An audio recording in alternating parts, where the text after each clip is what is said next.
Investors here are digesting results from Europe's second biggest oil firm too. BP's quarterly earnings have climbed to $5 billion. It's now raising dividends. CEO Bob Dudley says he'll reward shareholders whenever he can. We're a smaller company because of the divestments and the amount of money and the commitments that we've made in the Gulf of Mexico. We spent $15 billion in the Gulf just on the response. We put another $7 billion to claims, and we put $15 billion in a trust fund. So we are a smaller company. But I think today represents the first step of momentum coming back, gives us confidence we can begin to raise the dividend in line with the improving circumstances of the company.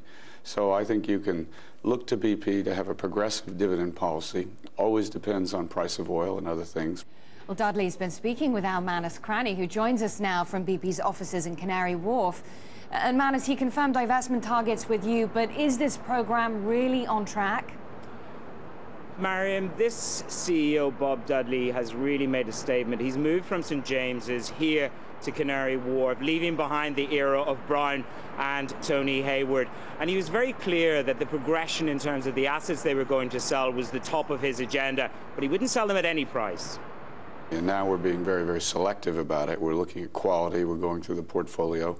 Transactions now are going to be more complicated, smaller pieces to them.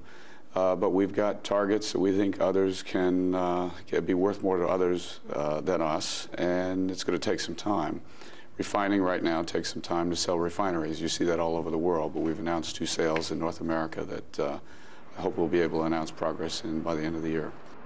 Now, Maryam, he was also very clear when we spoke about production that margins were the top of his agenda. When we touched on the upcoming court cases in America, he said BP were ready to settle if there was a reasonable settlement proposition from the government. When I asked him would he make more provisions than the $37 billion that was now the figure on the table in terms of provisions, he said he didn't see any need to increase those positions, and he would defend themselves vigorously as they prepare to go to court. I think, Maryam, the real strong message from Dudley was that this was a company that was ready to change. When we talked about the relationship with TNK in Russia, he said that they had a good pipeline, growth would come, and he said sometimes we shouldn't rely on everything that we read, that it was a good relationship, and as one journalist has recorded it as being an old rock band that just continues to roll down the road.